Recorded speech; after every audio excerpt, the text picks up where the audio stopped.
بسم اللہ الرحمن الرحیم الرحمن علم القرآن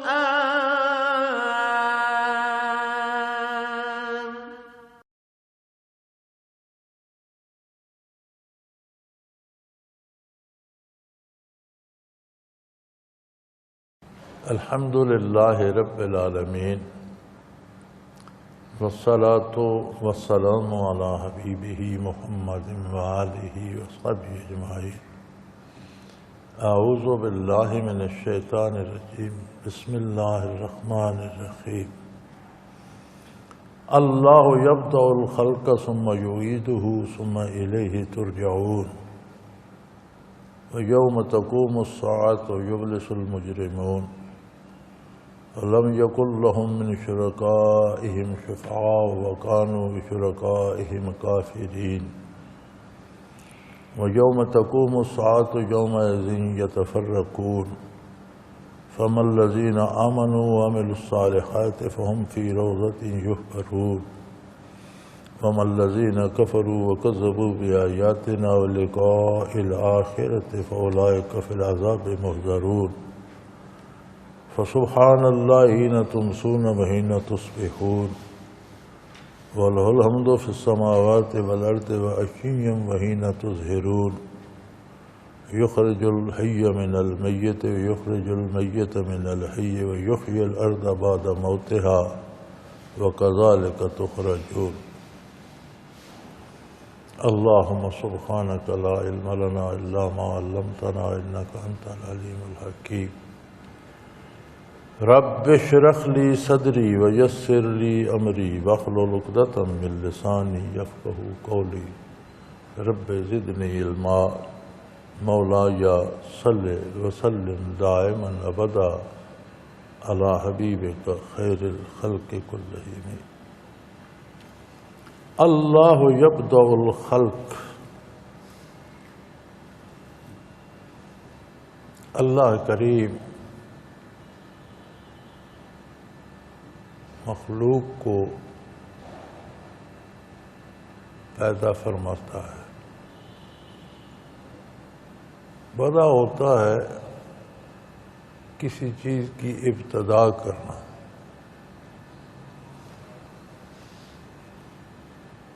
اللہ کریم کے لیے کسی شے کا ہونا ضروری نہیں، وہ اسے پہلی بار عدم سے وجود عطا فرماتا۔ کچھ نہیں تھا، اس نے کائنات پیدا فرمائی اور عدم سے ہر چیز کو وجود بخشا۔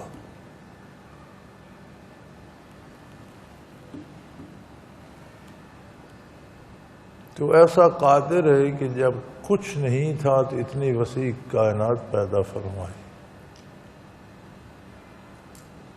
تو یہ فنا ہوگی تو اسے دوبارہ پیدا فرمانا اس کے لیے کیا مشکل ہے۔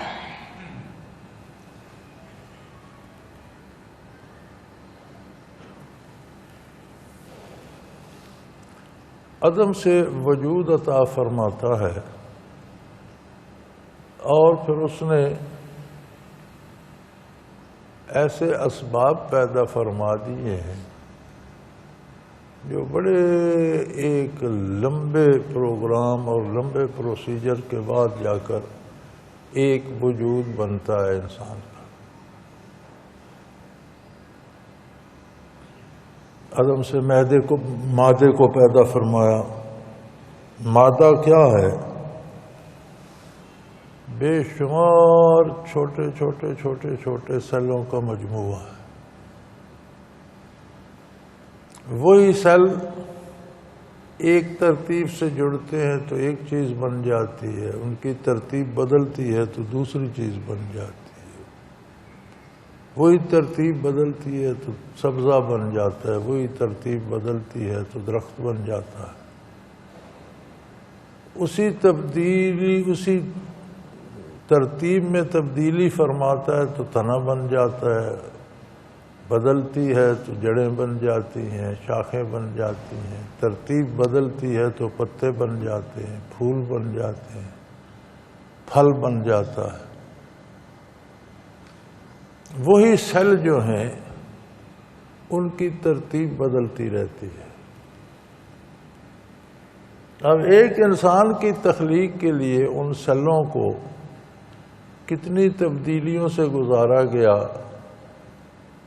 کہ کہیں وہ سبزہ اور چارہ بنے، کہیں وہ دانہ گندم بنے، کہیں وہ پھلوں کی صورت میں آئے، کہیں مسالہ جات کی صورت میں آئے، کہیں گیہوں چاول اناج کی صورت میں آئے، کہیں گوشت کی صورت میں آئے۔ بنیادی طور پر وہی سیل تھے۔ اب اس قادر مطلق نے طے فرمایا کہ یہ سیل فلاں بندے کے وجود کا حصہ بنے۔ وہ ایک سیل مختلف مراحل سے گزرتا ہوا کہیں سبزے میں سبزہ کسی مویشی نے چرا، اس کے دودھ میں شامل ہو گیا، اس انسان تک دودھ پہنچ گیا، اس کے گوشت میں شامل ہوا، اس بندے تک گوشت پہنچ گیا۔ اسی طرح اجناس، اسی طرح پانی۔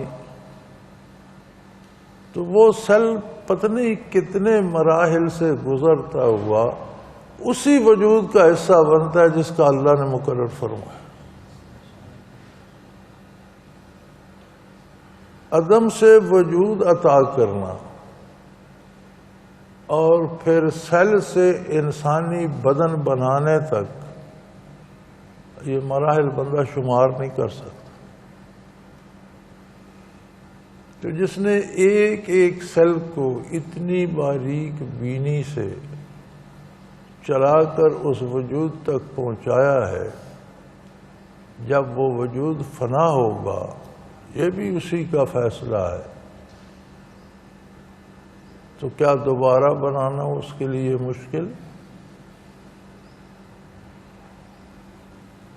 اللہ یبدأ الخلق، اللہ نے مخلوق کی ابتدا کی، عدم سے وجود بخشا، ثم یعیدہ، پھر وہ اسے واپس لوٹائے گا۔ بنتا ہے پھر معدوم ہو جاتا ہے، مٹ جاتا ہے، پھر مٹ کر بنے گا، اور پھر بن کر ثم الیہ ترجعون، پھر تمہیں اسی کی بارگاہ میں حاضر کیا جائے۔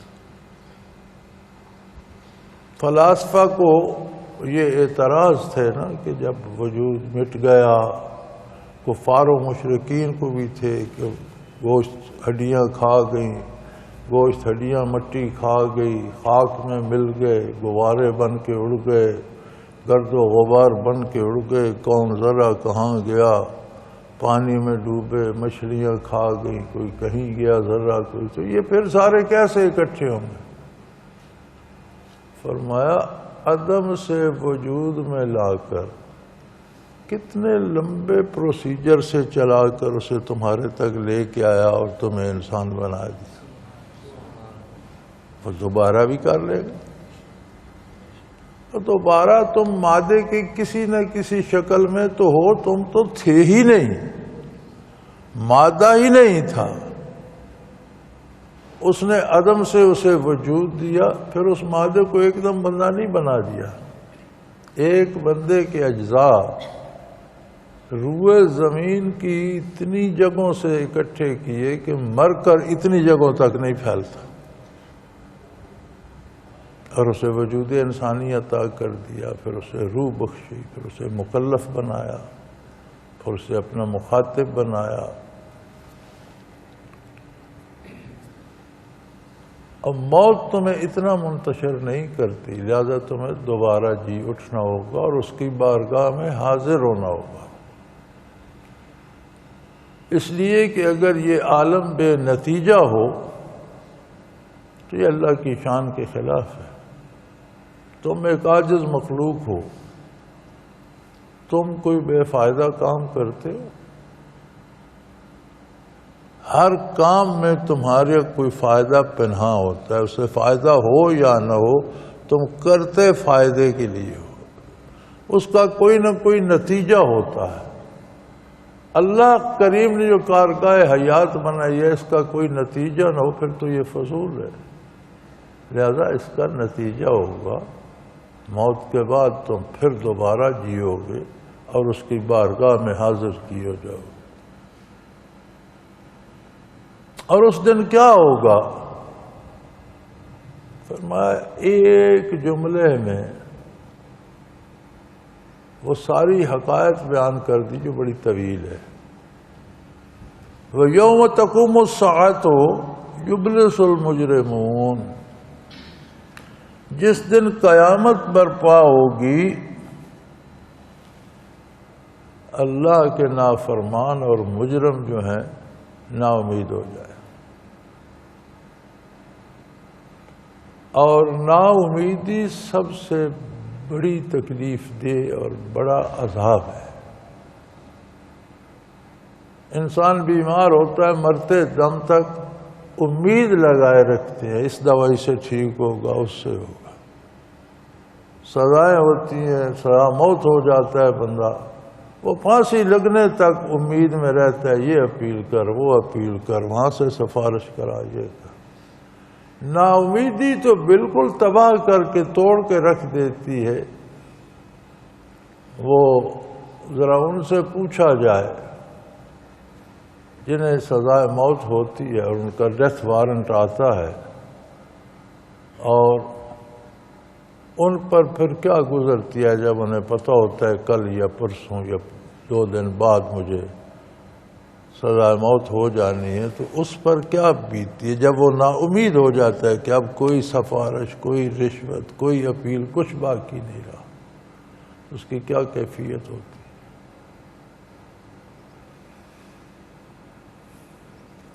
ایک صحافی تھے، تو انہوں نے ایک دفعہ جیلر سے ریکویسٹ کی، مجسٹریٹ سے اجازت لی، جیلر کے پاس گئے کہ مجھے کسی ایسے قیدی کے پاس رکھو جسے 1 آدھ دن میں پھانسی لگنا ہو۔ میں اس کی وہ کیفیات جو نا امیدی کی ہیں وہ قلم بند کرنا چاہتا ہوں کہ جب بندے کو زندگی کی کوئی امید نہیں رہتی تو کیا ہوتا ہے۔ وہ سارا انتظام کر کے انہوں نے ایک ایسی قیدی کے ساتھ جسے 2 دن بعد صبح سزائے موت ہونی تھی، اس کی کوٹری میں بند کر دیا۔ جیلر صاحب ذوق آدمی تھا، اس نے کہا بیت اس پر رہی ہے، پتہ اسے خاک چلے گا۔ اس نے سپاہیوں سے کہا، وہ ایک سپاہی آ گیا، کوٹری میں 2 بندے بیٹھے تھے، اس نے جس نے پھانسی لگنا تھا اس کا نام پکارا، ہاں بھئی تم میں سے وہ کون ہے؟ وہ جس نے پھانسی لگنا تھا، اس نے کہا میں ہوں۔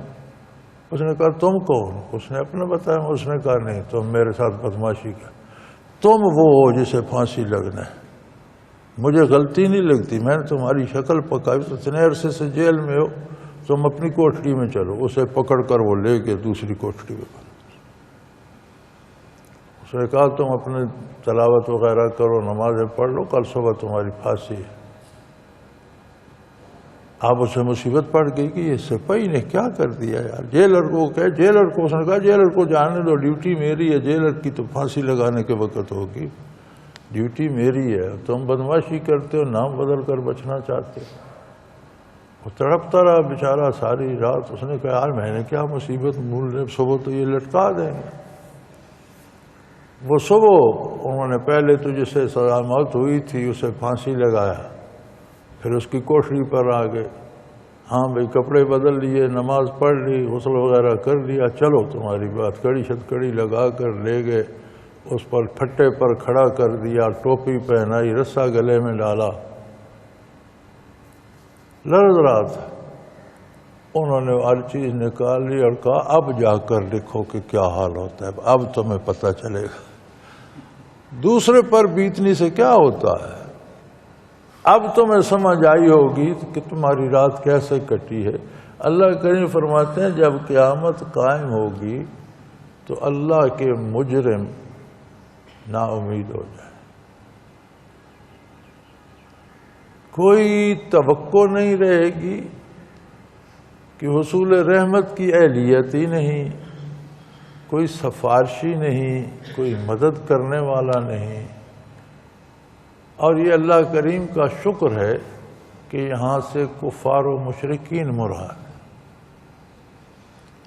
نور ایمان اگر کسی میں کم بھی ہو صحیح، وہ نا امید نہیں ہے، وہاں مسلمان کے لیے نا امیدی نہیں ہے۔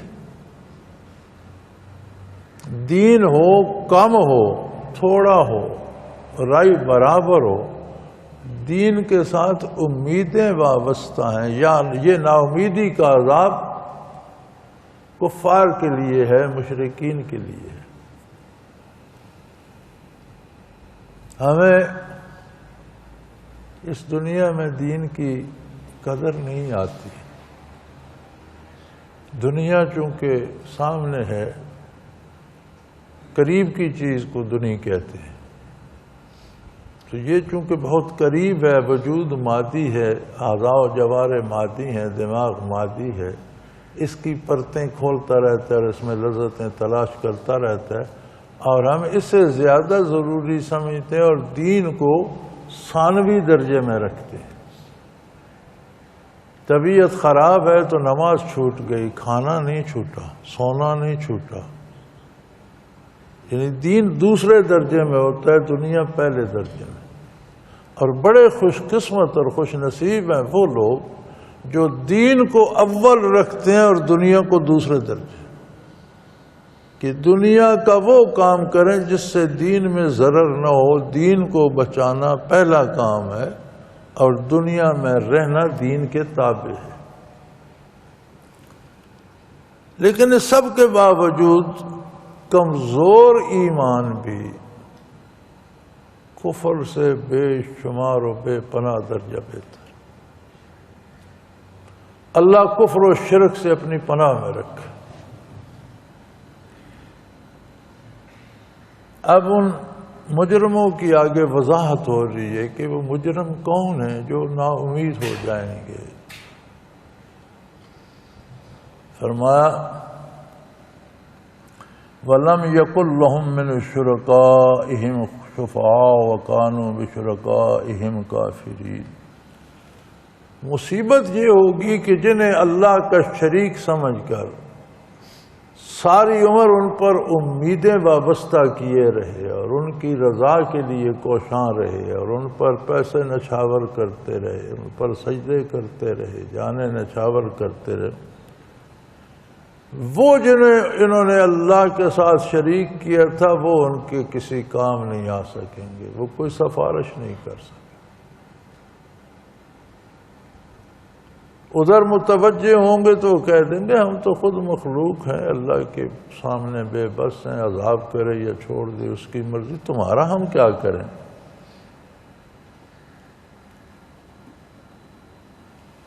تو اس وقت مشرکین و کفار بھی کہیں گے کہ ہم بھی تمہارا انکار کرتے ہیں، دفع ہو جاؤ، تم کسی کام کے نہیں ہو، تم آج کام ہی نہیں آئے، جب مشکل پڑی تو تم نے جواب دے دیا۔ لیکن اس انکار کا کیا فائدہ؟ انکار تو وہ قبول ہے جو آج ہو، اس دنیا میں ہو، یہاں عظمت الہی کا اقرار ہو اور غیر اللہ سے نا امیدی اور تعلق منقطع کیا جائے۔ تو فرمایا اس دن اللہ کو چھوڑ کر جن کی مانتے تھے یا پوجا کرتے تھے وہ انہیں چھوڑ دیں گے، اور پوجا کرنے والے ان سے بیزار ہو جائیں گے کہ ہم نے کیا جھک ماری، تم کس کام کے نکلے۔ وَيَوْمَ تَقُومُ السَّاعَةُ يَوْمَئِذٍ يَتَفَرَّقُونَ، قیامت جب قائم ہوگی تو لوگوں کو الگ الگ کر دیں گے، مشرکین الگ ہوں گے، کفار الگ ہوں گے، مومنین الگ ہوں گے، پھر ہر نبی کی اپنی اپنی امت الگ ہوگی، پھر اس میں صحابہ کا الگ مقام ہوگا، تابعین تبع تابعین علی حفظ مراتب، شہداء، صالحین، صادقین، علماء حق، پھر عوام، درجہ بدرجہ ہر کوئی الگ ہو جائے گا. یتفرقون، الگ الگ درجوں میں، الگ الگ جماعتوں میں اپنے اپنے حال میں تقسیم ہو جائیں گے. یہاں ایک حدیث پاک کا حوالہ بہت مناسب ہے. نبی کریم صلی اللہ علیہ وسلم کا ارشاد عالی ہے، من تشبہ بقوم فہو منہم او کما قال رسول اللہ صلی اللہ علیہ وآلہ آلہ وسلم، کہ جو شخص جس قوم کی مشابہت اختیار کر لے گا، حلیے میں، لباس میں، بود و باش میں، جس سے مشابہت اختیار کر لے گا، فہو منہم، اسے ان کی قطار میں کھڑا کیا. وہ جب لوگ متفرق ہو رہے ہوں گے تو فرمایا جو جس کی مشابہت اختیار کرے گا وہ اس کے ساتھ ہوگا. تو قوموں کے جو مذہبی شعار بن جاتے ہیں ان سے اجتناب تو بہت ضروری ہے، ان سے بچنا تو بہت ضروری ہے. بعض چیزیں ایسی ہوتی ہیں جو قوموں کے شعار بن جاتے ہیں اور اس سے وہ پہچانے جاتے ہیں. جیسے ہندو ہے وہ یہاں پہ سرخ نشان لگائیں گے، سکھ ہیں انہوں نے بال رکھے ہوں گے، اس طرح شعار بن جاتے ہیں قوموں کے اور اس سے وہ پہچانے جاتے ہیں. اسی طرح عیسائی، یہودی، ان کے اپنے اپنے شعار ہیں. اسلام خود ایک تہذیب ہے جامع اور مکمل اور بارگاہ الہی میں مقبول. اسلام کا اپنا کلچر بھی ہے، اپنی تہذیب بھی ہے، اپنا حلیہ بھی ہے، اپنا مزاج بھی ہے، اپنا کردار بھی ہے. تو جہاں ایمان ضروری ہے، فرائض و واجبات ضروری ہیں، وہاں یہ بھی بڑا ضروری ہے کہ ہم اپنی تہذیب پر قائم رہیں.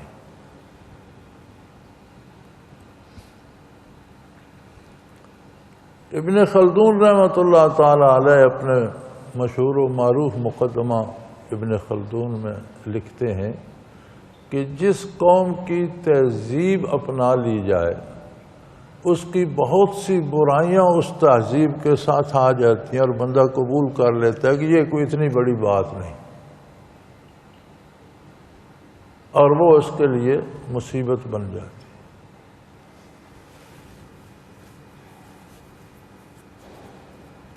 تو جب چھوٹی برائیاں آتی ہیں بندہ ان پر عمل کرتا ہے تو بڑی برائیوں کو لانے کا سبب بن جاتا ہے. ہمارے ہاں اہل مغرب تو چلے گئے، انگریز تو چلا گیا، لیکن اس کا کلچر، اس کی تہذیب نہیں گئی. اب اس کے نتائج آپ معمولی غور فرمائیں تو دیکھ سکتے ہیں اپنے معاشرے میں، کردار میں، اخباروں میں. قوموں کا مزاج یہ پریس والے اور یہ لوگ بناتے ہیں، میڈیا بناتا ہے. آپ اپنے میڈیا کو دیکھ لیں، جس طرح اہل مغرب کے ہاں ہر بات عورت سے شروع ہو کر عورت پر ختم ہوتی ہے، ہمارے میڈیا میں بھی سارا وہی ہے. یعنی ہم اس حد تک چلے گئے ہیں کہ صابن کی ایک چکی کا اشتہار ہو تو عورت کو نہاتے ہوئے دکھلائیں گے. تو کیا صابن سے عورتیں نہاتی؟ کیوں ایسا کرتے ہیں ہم؟ اس لیے کہ مغرب والے ایسا ہی کرتے ہیں اور ہم نے ان کی تہذیب اپنائی ہوئی. یوم تقوم الساعۃ یومئذ یتفرقون، لوگوں کو الگ الگ کر دیا جائے گا اس دن. فَأَمَّا الَّذِينَ آمَنُوا وَعَمِلُوا الصَّالِحَاتِ، ایک طرف وہ لوگ ہوں گے جو ایمان لائے،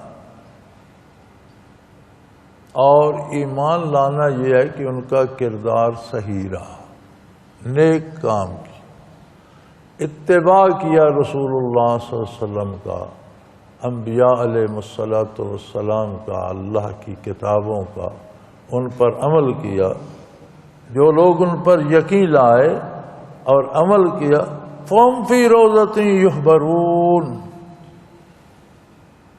تو وہ تو بے شمار خوبصورت، بے نظیر اور بے مثال باغوں میں موجیں کر رہے ہیں۔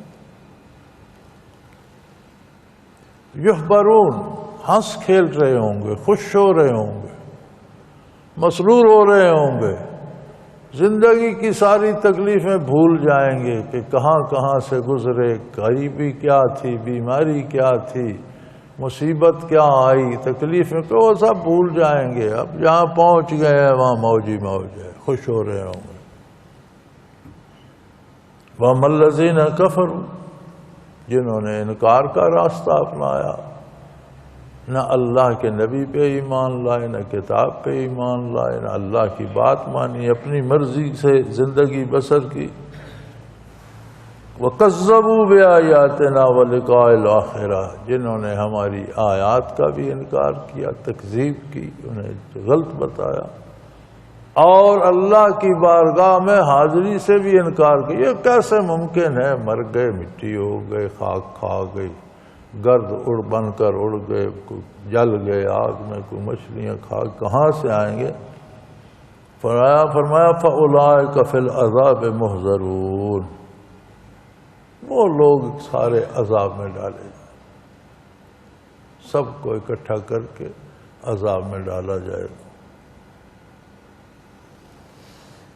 یا اللہ، یہ تو بڑا مشکل کام ہے۔ دنیا اور اس کی لذتیں بھی ہیں، گناہ اور ان کی رغبتیں بھی ہیں، ہم کمزور لوگ ہیں۔ غیب پر ایمان لانا بہت مشکل کام ہے۔ ایک چیز جو نہ محسوس کی جا سکتی ہے، نہ چھوئی جا سکتی ہے، نہ دیکھی جا سکتی ہے، نہ چکھی جا سکتی ہے، اس پر کیسے یقین کر لیں؟ صرف ایک ہی دلیل ہے، اور وہ ہے تیرے انبیاء علیہ الصلوۃ والسلام۔ ایک ہی دلیل ہے کہ اللہ کے نبی نے یہ فرمایا۔ اب ایک ہستی کے ارشاد پر پوری زندگی کو کیسے ڈھال لیں؟ یہ اتنا آسان کام تو نہیں۔ دوسری طرف دعوت گناہ دینے والی بے شمار چیزیں ہیں، دولت بھی ہے، دنیا بھی ہے، لذات بھی ہیں، عیش و عشرت بھی ہے، عہدے بھی ہیں، مراتب و مقامات میں، تو کیا کریں؟ فرمایا فسبحان اللہ، اللہ کی پاکی بیان کرتے رہو، اللہ کو یاد کرتے رہو، اللہ کا ذکر کرتے رہو، اللہ کی پاکی بیان کرو۔ حین تمسون وحین تصبحون، جب دن ختم ہوتا ہے اللہ کی پاکی بیان کرو، جب دن شروع ہوتا ہے اللہ کے نام سے شروع کرو۔ یعنی تم کیا کر سکتے ہو؟ اللہ کو دیکھ نہیں سکتے اس دنیا میں، محسوس نہیں کر سکتے، تو کیا کر سکتے ہو؟ فرمایا اس کی یاد دلوں میں بسا لو۔ حین تمسون وحین تصبحون، شام کرتے ہو تو بھی اسے یاد کر رہے ہو، صبح ہوتی ہے تو بھی۔ صبح و شام جو محاورہ عربی کا ہے، اسے انگریزی میں کہتے ہیں راؤنڈ دی کلاک، یعنی ہر لمحہ اللہ اللہ کرتے رہو، تمہارے پاس بہت بڑا ذریعہ ہے۔ تمہارا کوئی لمحہ یاد الہی سے خالی نہ جائے، تمہارا تعلق اللہ پر، تمہارا یقین اللہ پر، تمہارا اعتماد اللہ پر، تمہارا تعلق انبیاء سے، رسول اللہ صلی اللہ علیہ وسلم سے، تمہارا اعتماد رسول اللہ صلی اللہ علیہ وسلم پر، تمہارا ایمان حضور پر، تمہارا تعلق کتاب اللہ سے، تمہارا یقین و ایمان اور اعتماد کتاب اللہ پر، یہ ساری چیزیں محتاج ہیں اس بات کی کہ تم اللہ کو ہر وقت یاد کرتے۔ جب تم ذکر کرتے رہو گے، یاد الہی کرتے رہو گے، تو دل میں ایک کیفیت پیدا ہو جائے گی، ایک کیف آ جائے گا، اور جن چیزوں کو تم ظاہری نگاہوں سے نہیں دیکھ سکتے تمہارا یقین اس درجے کا ہو جائے گا کہ تم دیکھ نہیں رہے لیکن تم دیکھ رہے۔ وہ ایک مصرع ہے، نہیں دیکھتا ہوں مگر دیکھتا ہوں، ان نگاہوں سے نظر کچھ نہیں آتا، لیکن یقین اس درجے کو پہنچ گیا کہ نگاہ دھوکہ کھا سکتی ہے، میرا یقین دھوکہ نہیں کھاتا۔ نہیں دیکھتا ہوں مگر دیکھتا ہوں۔ تو فرمایا سبحان اللہ حین تمسون وحین تصبحون وله الحمد فی السماوات والارض وعشیا وحین تظہرون۔ شام کو اللہ کو یاد کرو، صبح کو اللہ کو یاد کرو، اور اسی کی حمد ہے تمام آسمانوں میں اور زمینوں میں۔ تم کیا، ہر ذرہ اسی کو یاد کر رہا ہے۔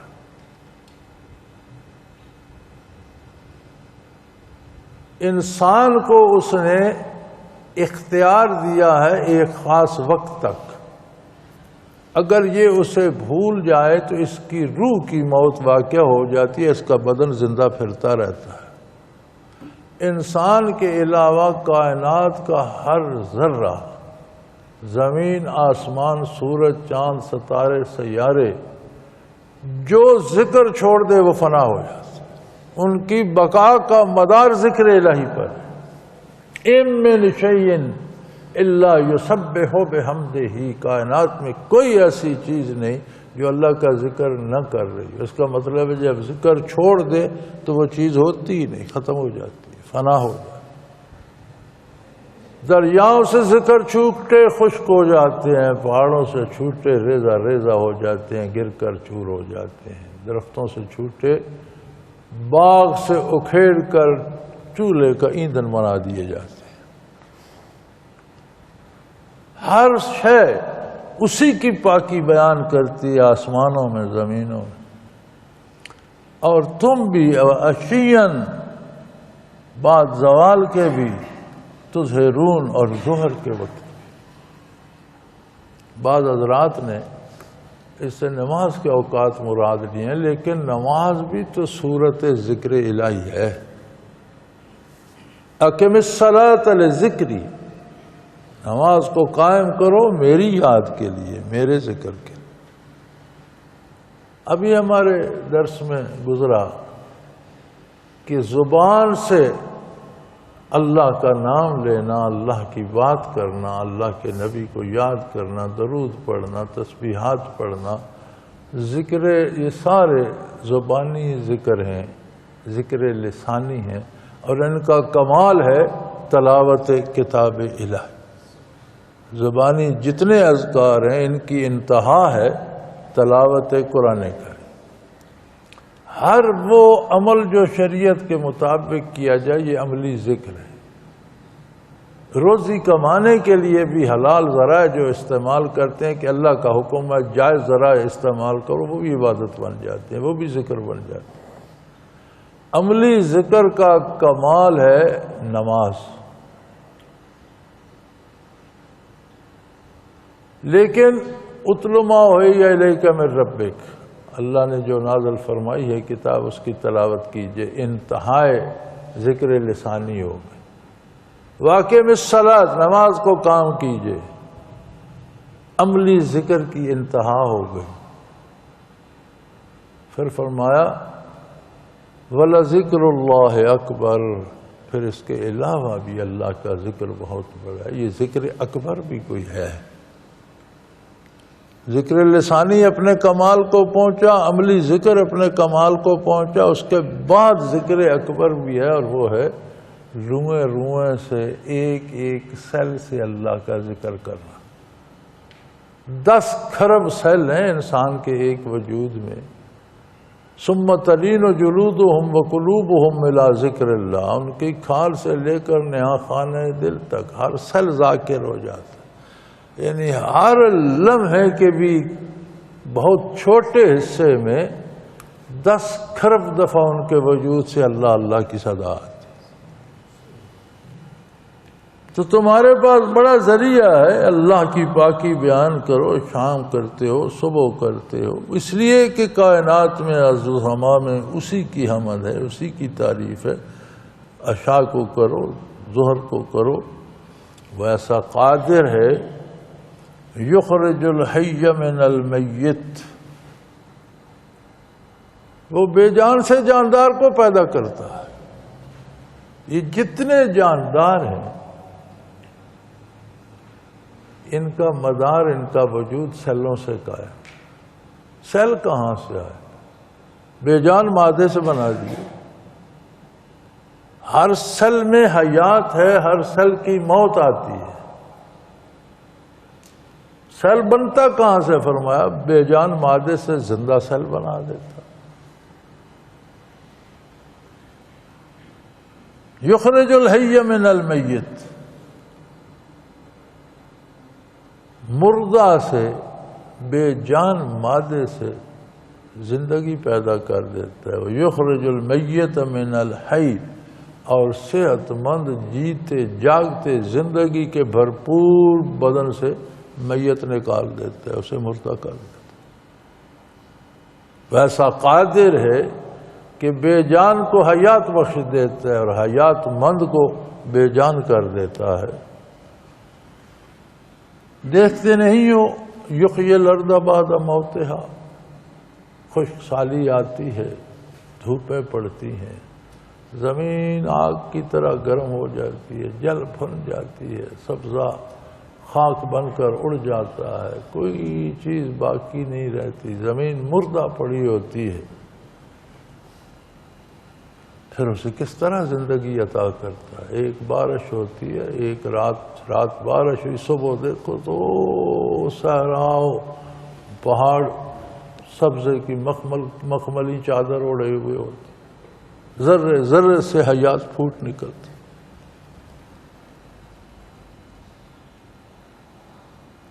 وَكَذَلِكَ تُخْرَجُونَ، جس طرح مردہ زمین سے جلے ہوئے گھاس کے پتوں تنکوں کو جو خاک میں مل چکے ہوتے ہیں، لاکھوں کروڑوں پتے ایک درخت سے جھڑ کر خاک ہو چکے ہوتے ہیں، خاک سے پھر اتنے ہی مواد اسے دیتا ہے کہ اس سے زیادہ پتے اس پر پھر آ کر گھنی چھاؤں بنا دیتے۔ گھاس پھوس مٹ جاتی ہے، پھر لمحوں میں نکل آتی ہے، سبزہ پھوٹ آتا ہے۔ اسی طرح وَكَذَلِكَ تُخْرَجُونَ، مٹی میں سے تمہیں بھی اسی طرح کھڑا کر دے گا، تم بھی ایسے ہی نکالے جاؤ۔ یہ تو تمہارے سامنے موت و حیات ہمہ وقت یہ قصہ چل رہا ہے، بپا چیزیں بن رہی ہیں، مٹ رہی ہیں، اسی طرح تم بھی مٹو گے، پھر بنا دیے جاؤ گے۔ وَكَذَلِكَ تُخْرَجُونَ، اسی طرح تمہیں بھی کھڑا کر دے گا۔ وَمِنْ آیَاتِهِ، اس کی عظمت کے دلائل میں سے یہ ہے، ان خلقکم من تراب، کہ تمہیں بے جان مٹی سے پیدا کر دیا۔ اور بڑا لمبا، ہم پہلے ذکر کر چکے ہیں کہ کتنا لمبا پروسیس، کتنی لمبی ترتیب ہے کہ مٹی سے سیل بنے، پھر سیل مختلف صورتوں میں گئے، پھر مختلف منڈیوں بازاروں سے ہوتے ہوئے ہر اس بندے تک پہنچے جس کے جسم کا حصہ ان سیلوں کو بننا تھا۔ پھر اس نے کھائے تو اس کے اپنے وجود کے اور اس کی اولاد کے وجود کے سیل وہاں بھیجے، اپنے اس کے بدن کا حصہ بن گئے، اولاد کے اس کی صلب میں محفوظ ہو۔ پھر ان سیلوں سے قطرے بنائے، پھر ایک قطرہ شکم مادر میں پہنچا تو وہاں پھر تمیز جاری ہے، ماں غذا کھا رہی ہے، اس میں جو سیل بچے کا وجود بننا ہے وہ ادھر جا رہے ہیں، جو اس کے وجود کے ہیں وہ ادھر جا رہے ہیں۔ کون تقسیم کر رہا ہے؟ اور پھر وہ دنیا میں آیا، پھر جوان ہوا، اور خوبصورت کڑیل جوان انسان کی صورت میں سامنے آ گیا۔ کہ اس کی عظمت کی نشانیوں میں سے یہ ہے کہ اس نے مٹی سے تمہیں انسان بنا دیا، اور اب انتم بشر تنتشرون، اب تم انسان بن کر، طاقتور بن کر، علم والے بن کر، بڑے ماہر بن کر دنیا پر پھیل رہے ہو، اور یہ میرا ہے، یہ میرا ہے، وہ میرا ہے، یہ میرا ہے، چیزوں پہ قبضے جتا رہے ہو۔ تم تھے کیا؟ پیچھے لے جاؤ اپنی ہسٹری۔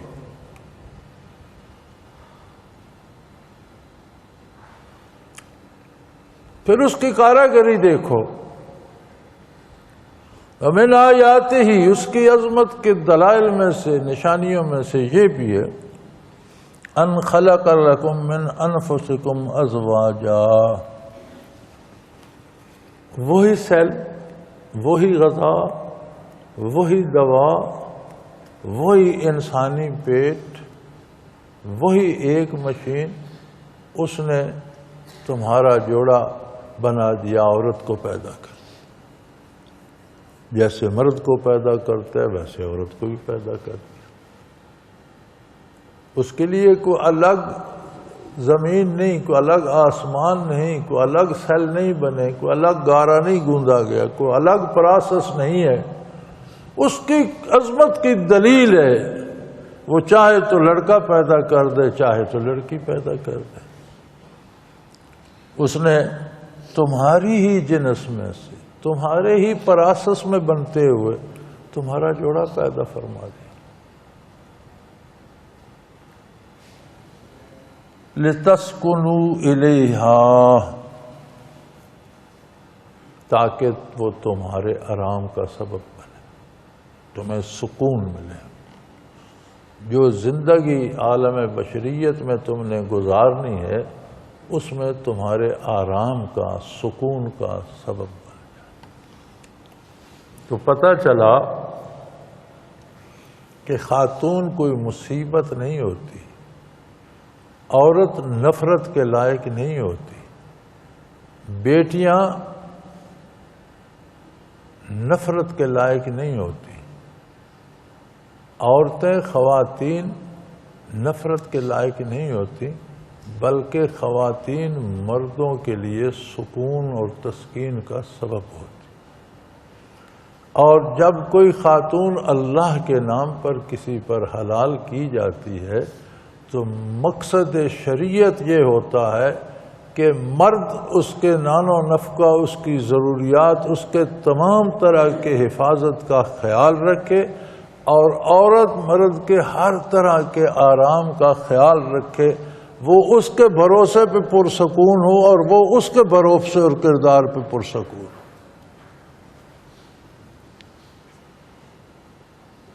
لِتَسْكُنُوا إِلَيْهَا وَجَعَلَ بَيْنَكُمْ مَوَدَّةً وَرَحْمَةً، اس نے تمہارے درمیان محبت اور ہمدردی پیدا کر دی۔ یہ ساری نعمتیں کب ہیں؟ جب اللہ پر ایمان ہو، اللہ کے نبی کا اتباع کیا جائے، اللہ کی کتاب پر عمل کیا جائے، تو یہ پرسکون ہو جاتا ہے رشتہ، اور ایک دوسرے کی حفاظت کا سبب بھی ہے، ہمدردی کا سبب بھی ہے، اور محبت کا سبب بھی ہے۔ لیکن ہم چونکہ ہماری عملی زندگی دین سے بہت ہٹ کر ہے، تو ہمارے ہاں یہ ہوتا ہے کہ جیسے نکاح ہوتا ہے تو پھر مقابلہ شروع ہو جاتا ہے۔ عورت کہتے میں نے اسے غلام بنا کے رکھنا ہے، وہ کہتے ہیں میں نے اسے سید کے رکھنا ہے۔ پھر وہ ساری زندگی ایک دوسرے کو مسخر کرنے اور فتح کرنے میں لگے رہتے ہیں، اور بعض اوقات رشتے راہوں میں ٹوٹ جاتے ہیں، اور بعض اوقات الگ الگ ہو کر مرتے ہیں، اور بعض اوقات ساری زندگی کی مصیبت بن جاتی ہے۔ اب اگر کوئی بندہ شلوار کو گلے میں پہن لے اور قمیض کو کمر سے باندھ لے، وہ کہے کہ مجھے آرام ملے، کیسے آرام ملے گا؟ قمیض قمیض کی جگہ ہوگی، شلوار شلوار کی جگہ ہوگی، تو بدن کو سکون بھی ملے گا، پردہ بھی ملے گا، آرام بھی ملے گا۔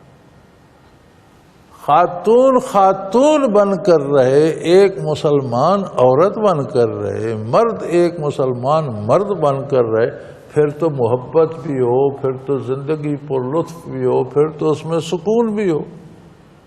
تو اگر ہم اپنی زندگیاں ہی الٹ دیں، اور اب تو ایسا دور آ گیا کہ مردوں کو شوق ہے کہ وہ عورتیں نظر آئیں، اور عورتوں کو شوق ہے کہ وہ لباس میں حلیے میں مرد نظر آئیں،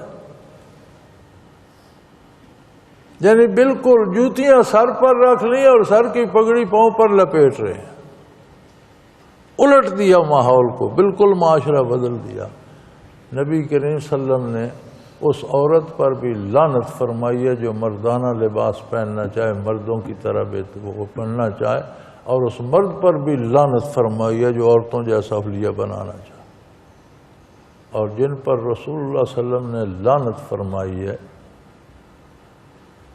میں نہیں سمجھتا کہ ان کے بچنے کی کوئی راہ باقی ہو، کہ جہاں سے کائنات پر رحمتوں کا نزول ہوتا ہے اس بارگاہ سے ان پر لعنت پڑ رہی ہے، پھر انہیں بچائے گا کون اور بچیں گے کیا؟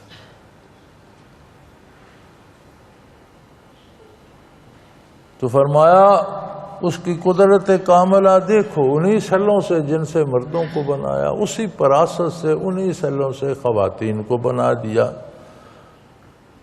اور اس لیے کہ تمہیں سکون نصیب ہو، تم میں محبت اور پیار ہو اور رحمت، ایک دوسرے کے لیے ہمدردی ہو۔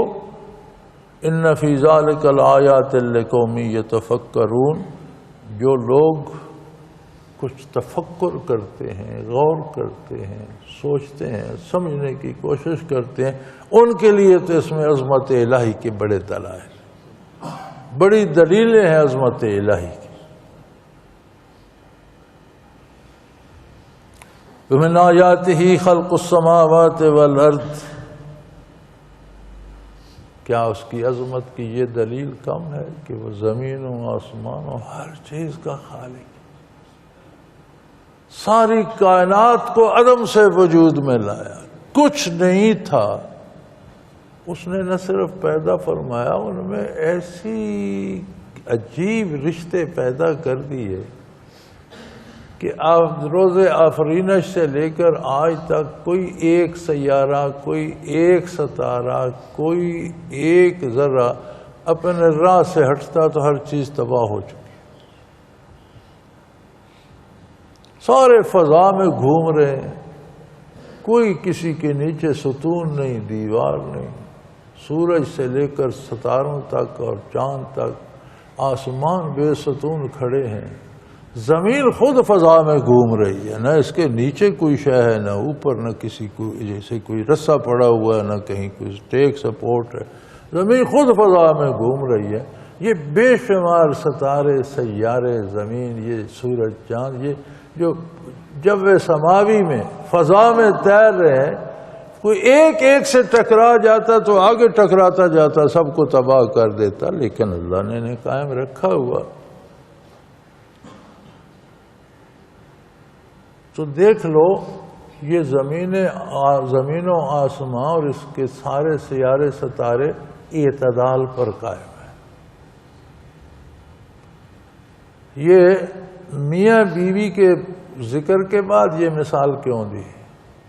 اس لیے کہ جس طرح ہر چیز اپنا کام کر رہی ہے، اعتدال پر قائم ہے، میاں بیوی بھی اعتدال پر اپنا اپنا قائم کریں گے تو رشتے قائم رہیں گے، پھر ایک دوسرے کے لیے سکون کا سبب بھی ہوں گے، رحمت کا سبب بھی ہوں گے، محبت بھی ہوگی۔ جو راستہ بدلے گا وہاں سے گڑبڑ شروع ہو جائے۔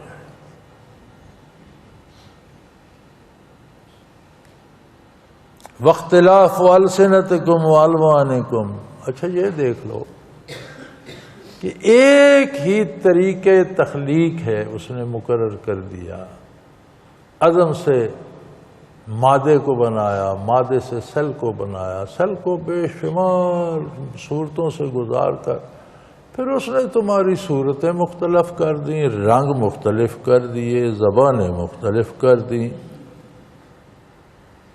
اسی پراست سے نکل کر سفید لوگ بھی آتے ہیں، سیاہ فام بھی آتے ہیں، گندمی رنگ کے بھی آتے ہیں، لمبے قد کے کڑیل جوان بھی آتے ہیں، ٹھگنے چھوٹے موٹے بھی آتے ہیں، مرد بھی بنتے ہیں، عورتیں بھی پراست ایک ہے۔ کتنے لوگ گزر چکے، کتنے لوگ آئیں گے، کسی ایک کی شکل، قد، کاٹ، نصیبہ، قسمت، علم و عقل دوسرے سے نہیں ملتا. ہر ایک کو اپنا اپنا دے. کسی کے کان کی تصویر دوسرے سے نہیں ملتی، کسی کے فنگر پرنٹ دوسرے سے نہیں ملتے. یہ کتنے نمونے ہیں اس کے پاس.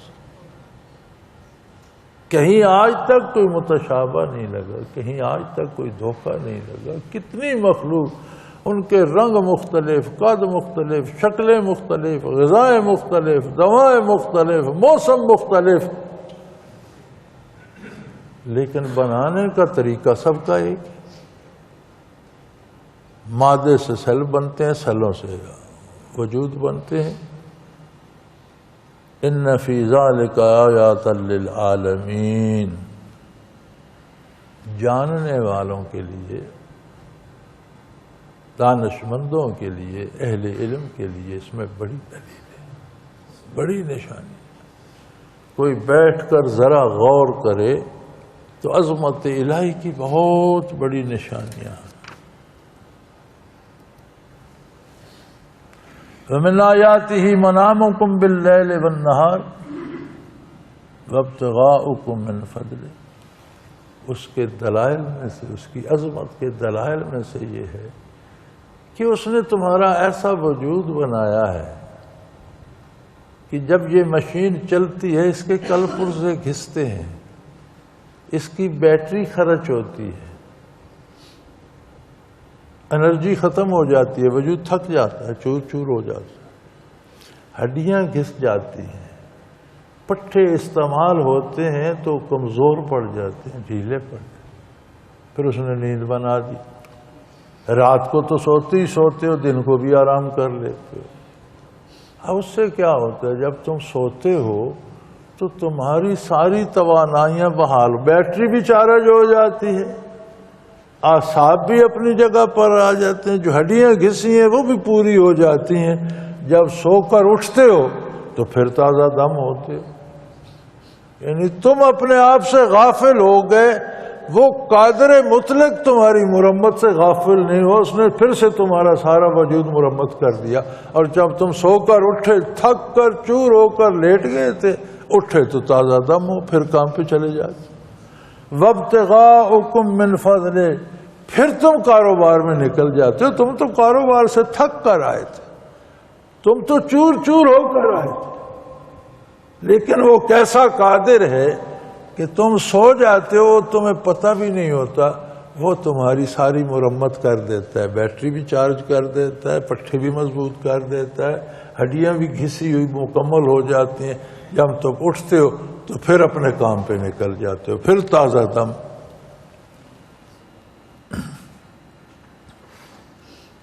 ان فی ذلک لآیات لقوم یسمعون. جو لوگ سنتے ہیں. یہ سننے والے کون ہیں؟ یہ وہ خوش نصیب ہیں جو آقا نامدار صلی اللہ علیہ وسلم کا پیغام سنتے ہیں، جو حضور اکرم صلی اللہ علیہ وسلم کی باتوں کو سن کر جانے نہیں دیتے، دل میں اتارتے ہیں، سمجھنے کی کوشش کرتے ہیں، پھر ان پر عمل کرتے ہیں. ان کے لیے تو بڑے دلائل ہیں، بہت نشانیاں ہیں عظمت الہی کی. مِنْ آیاتِهِ یُرِیکُمُ الْبَرْقَ خَوْفًا وَطَمَعًا. اور اس کی عظمت کے دلائل میں سے ہے کہ دیکھو بادلوں میں بجلی کڑکتی ہے، گھر کر بادل آتے، گھٹائیں چھا جاتی ہیں، بجلیاں کڑکتی ہیں، تم ڈر بھی رہے ہوتے ہو کہ کہیں یہ تباہ نہ کر دے. دل میں امید بھی ہوتی ہے کہ بارش ہوگی تو ہر چیز، فصلیں اگیں. یہ عجیب حال ہے کہ تم اسی سے ڈر بھی رہے ہوتے ہو، اسی سے خوش بھی ہو رہے ہوتے ہو. وہی تمہیں سہارا بھی دیتی ہے کہ فصلیں ہوں گی، بہار آئے گی، اسی سے ڈر بھی رہے ہوتے ہو. اور وہ تمہیں بجلی دکھاتا ہے، وہ دکھاتا ہے، ورنہ سارا دن جہاز میں بادلوں سے اوپر سے نیچے آتے رہو، کوئی بجلی نہیں پکڑائی دیتی. اس ساون میں بادل زمین پہ آ جاتے ہیں، کوئی بجلی نہیں ہوتی ان میں. جب وہ دکھاتا ہے تو بجلی کہتے ہیں کہ جو بادل میں ایک دفعہ چمکتی ہے اگر یہ سٹور ہو سکے تو یہ زمین پر برس ہا برس ساری دنیا کو روشن کرنے کے لیے کافی. خوفم و طمع، ڈرتے بھی ہو، امید بھی رکھتے ہیں. وَيُنَزِّلُ مِنَ السَّمَاءِ مَاءً، پھر وہ ان بلندیوں سے پانی نازل فرماتا ہے. کہاں سمندروں سے، زمینوں سے اٹھایا، ہواؤں کی دوش پہ اسے لہرایا، کن بلندیوں پر اسے لے گیا. وہ ہوا اسے اڑائے پھرتی ہوتی ہے، لیکن جب وہ برستا ہے تو جل تھل کر دیتا ہے. زمین اسے برداشت نہیں کر سکتی، سیلاب آ جاتے ہیں. ہوا میں ہوتا ہے تو تیر رہا ہوتا ہے، کوئی پتہ ہی نہیں چلتا. فَيُحْيِي بِهِ الْأَرْضَ بَعْدَ مَوْتِهَا، پھر اسی بارش سے مردہ زمین میں پھر حیات دوڑا دیتا. ہر طرف رویدگی ہو جاتی ہے، ہر طرف حیات ہو جاتی ہے. إِنَّ فِي ذَلِكَ لَآيَاتٍ لِقَوْمٍ يَعْقِلُونَ، اگر کسی کی عقل سلامت ہو، دماغ درست کام کرے، سمجھ و شعور صحیح ہو، تو اس کے لیے تو بے پناہ دلائل ہیں عظمت الہی. بہت بڑی نشانیاں ہیں اس کی عظمت کی، اس کے اقتدار کی، اس کے اختیار کی، اس کی توحید اور اس کے بے مثل و مثال ہونے کی.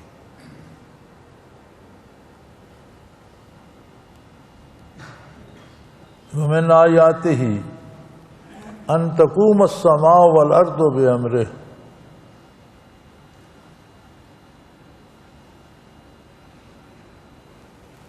اس کی عظمت کے دلائل میں دیکھو کہ آسمان بغیر کسی سپورٹ کے کھڑے، کوئی ان کے نیچے نہ ستون ہے نہ دیوار ہے. آسمان ہی نہیں، زمین بھی فضا میں بغیر کسی سپورٹ کے کھڑی ہے. یہ بھی فضا میں تیر رہی ہے، اس کے نیچے بھی کوئی نہ ستون ہے نہ کوئی دیوار ہے نہ کسی چیز پر ٹکی ہوئی ہے. یہ بھی ہوا میں گھوم رہی ہے. اور مزے کی بات ہے تمہیں کتنی پرسکون لگتی. اب بھئی ہم اس طرف اگر ہیں تو ہمارے لیے سیدھیت جو ہمارے دوسری طرف ہے، وہاں تو کام الٹا ہونا چاہیے، وہ تو بندے گر جانے چاہیے. وہاں بھی سیدھی، کوئی سائنسی توجیہ سامنے نہیں آتی کہ یہ ہر طرف سیدھی کیوں ہے. وہ سائنس کہتی ہے جی کشش ثقل ہے، زمین بوجھ کو پکڑے رکھی. بھئی پکڑے رکھتی تو بندوں کی ٹانگیں تو اوپر ہوتی، سر نیچے ہوتا. مقناطیس سے چمٹے رہیں، کیل جو اوپر رکھو گے وہ سیدھا ہوگا، نیچے رکھو گے الٹا ہو جائے گا. لیکن یہ سمجھ نہیں آئے ہر جگہ سیدھی ہے. کیا اس کی عظمت، اس کی قدرت کاملہ کی دلیل نہیں ہے؟ یہ آسمانوں زمینوں کا نظام کس کی قدرت کاملہ سے چل رہا ہے؟ اسی کے حکم سے ہر چیز چل رہی ہے. اور تم بھی یاد رکھو، ثم اذا دعاکم دعوة من الارض اذا انتم تخرجون، جب بھی تمہیں حکم ہوگا، اعلان ہوگا، پکارے جاؤ گے، کھڑے ہو جاؤ، دیر نہیں کرو گے، تم بھی زمین سے نکل کر کھڑے ہو جاؤ. یہ اتنا نظام جو چل رہا ہے، یہ اتنے ذرے ذرے سے سبزہ اگا رہا ہے، پتے پتے میں حیات ہے. زمین و آسمان اس کے حکم سے قائم ہے، کوئی سپورٹ نہیں ہے ان کے نیچے، کوئی پلر نہیں ہے، کوئی ستون نہیں ہے، کوئی دیواریں نہیں ہیں. تو جس طرح ایک بارش بے شمار تن کے پتے پھول پتیاں درخت اگا دیتی ہے، فصلیں اگا دیتی ہے، اسی طرح ایک آواز تمہیں زمین سے دوبارہ نکال کر کھڑا کر دے. وآخر دعوانا ان الحمد للہ رب العالمین. اللہ اللہ اللہ اللہ اللہ اللہ اللہ اللہ. حضرت امیر محمد اکرم آبان مد ذلہ العالی دارالعرفان منارہ ضلع چکوال میں سالہ سال سے قرآن و حدیث کے اوپر خطابات کر رہے ہیں اور سلسلہ نقشبندیہ اویسیہ کے مطابق لوگوں کو ذکر الہی کی تربیت دے رہے ہیں۔ وہ قرآن پاک کی تفسیر ترتیب وار بیان کر رہے ہیں۔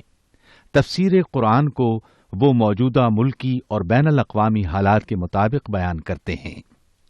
موٹر وے سے کلر کہار کے انٹرچینج سے نکلتے ہوئے، کلر کہار کی جھیل سے ہوتے ہوئے میانی، بوچھال اور نور پور سے گزرتے ہوئے دارالعرفان منارہ پہنچ سکتے ہیں۔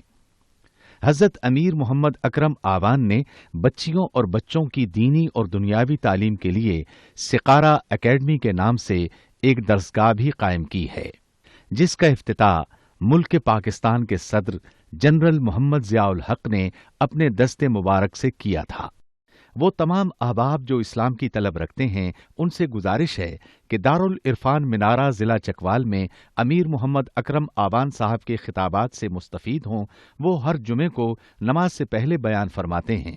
ہر ماہ کی پہلی اتوار کو ماہانہ اجتماع ہوتا ہے جس میں آپ خصوصی خطاب فرماتے ہیں اور پاکستان کے چاروں صوبوں سے احباب اس اجتماع میں شرکت کرتے ہیں۔ اس کے علاوہ یہاں سال میں 2 مرکزی اجتماعات بھی ہوتے ہیں، ایک رمضان المبارک میں اعتکاف کا اجتماع اور دوسرا جولائی اور اگست میں 40 دن کا اجتماع ہوتا ہے جس میں روحانی تربیت کی جاتی ہے۔ اپنا خون سیماب دے کر اتنا ہم کر جائیں گے، نام آقا کا چمن میں پھر رقم کر جائیں گے۔